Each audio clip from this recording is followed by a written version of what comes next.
रिवा आणि रितेशच्या लग्नाचा आज वाढदिवस होता, पण सकाळीच दोघांमध्ये कोणत्या तरी क्षुल्लक मुद्द्यावरून जोरदार वाद झाला आणि त्यातूनच दोघेही एकमेकांवर रागावले होते. दोघांच्या लग्नाला 10 वर्षे झाली होती. या 10 वर्षात त्यांचे प्रेम फिके पडू लागले होते. प्रेमाची जागा आता तक्रारींनी घेतली होती. दोघांनाही चांगलेच कळत होते आणि त्यांचे नाते पुन्हा पूर्वीच्या स्थितीत यावे अशी दोघांची इच्छा होती.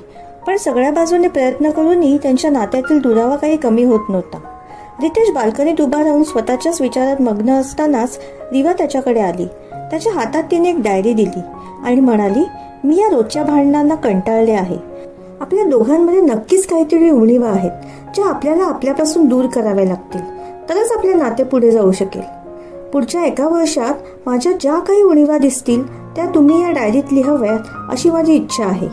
मी माझ्यासाठी अशीच एक डायरी घेतली आहे ज्यामध्ये मी तुमच्या कमतरता लिहीन. पुढच्या वर्षी आपल्या लग्नाच्या वाढदिवसाला आपण एकमेकांच्या डायरी वाचूयात आणि त्यात जे काही लिहिले असेल त्यावर चर्चा करून आपण सुधारण्याचा प्रयत्न करूयात. रितेशने होकार दिला. दोघेही आता रोजच्या रोज डायरी लिहू लागले. बघता बघता 1 वर्ष उलटले. लग्नाचा वाढदिवस आला. दोघेही एकमेकांसमोर बसले होते. प्रथम रिवाने तिची डायरी रितेशकडे दिली. रितेश डायरीची पाने उलटू लागला. पहिले पान, मागच्या वर्षी माझ्या वाढदिवसाच्या दिवशी तुम्ही मला एकही गिफ्ट दिले नाहीत. मला खूप वाईट वाटलं. तुम्ही भेट द्यायला हवी होती.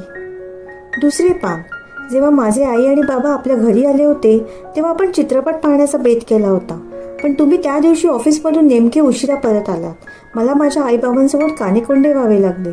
वचने पाळायला तुम्ही शिकले पाहिजेत.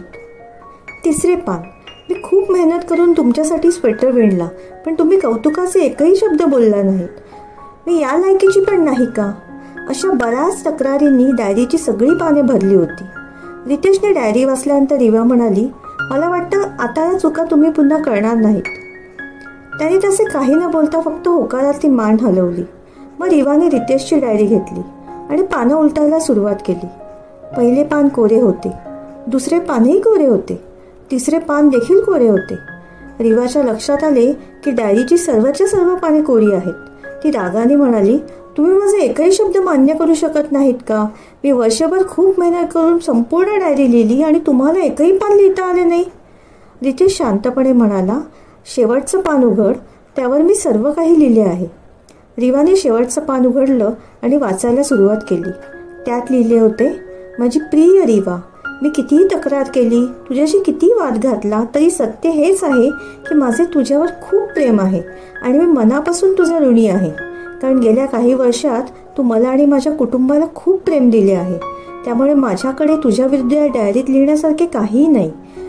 तुझ्यात काही कमतरता नाही असे नाही, पण त्या सर्व उणिवा, तुझ्या प्रेम आणि समर्पण यापुढे फारच छोटे आहेत. माझ्यातही हजारो उणिवा आहेत, तरी तू कायम माझ्यासोबत माझ्या सावलीसारखी आहेस. स्वतःच्या सावलीमध्ये कोणी दोष शोधतं का? तू कशीही असलीस आणि माझ्याशी कितीही भांडलीस तरी माझे तुझ्यावर खूप खूप प्रेम आहे आणि मला माझे संपूर्ण आयुष्य तुझ्यावर असेच प्रेम करण्यात घालवायचे आहे. तू देखील माझ्यावर आणि माझ्या कुटुंबावर अशीच प्रेम करत राहशील अशी मला खात्री आहे. हे साऱ्या वाचून रिवाच्या डोळ्यातून घळाघळा अश्रू वाहू लागले. ती ओक्साबोक्शी रडू लागली. रितेश, मला माफ करा. मी फक्त तुमच्यामधल्या उणिवा, चुका शोधत राहिले, पण तुम्ही माझ्यावर फक्त आणि फक्त प्रेम करीत राहिलात. तुमचे अबोल प्रेम मी कधी ओळखलेच नाही. शक्य असेल तर मला माफ कराल का प्लीज? रितेश म्हणाला, अगं वेडाबाई, असे कोणी रडतं का? मग त्याने रिवाला आपल्या कुशीत घेतले. तिने देखील रितेशकडून तिची डायरी हिसकावून घेतली आणि गॅस स्टोव्हवर जाळून टाकली. डायरीसोबत त्या सगळ्या तक्रारी ज्या तिच्या मनात इतकी वर्ष दडपल्या होत्या त्या देखील जळून गेल्या. आता रिवा आणि रितेशने एकमेकांना जसे आहे तसे स्वीकारायचे ठरवले आहे, त्यांच्यात असलेल्या गुणदोषांसकट, फक्त आणि फक्त प्रेमाने. मित्रमैत्रिणींनो, तुम्हाला आजची कथा कशी वाटली? कथा आवडली असेल तर कथेला लाईक, शेअर करायला आणि आपल्या चॅनलला सबस्क्राईब करायला विसरू नका. धन्यवाद.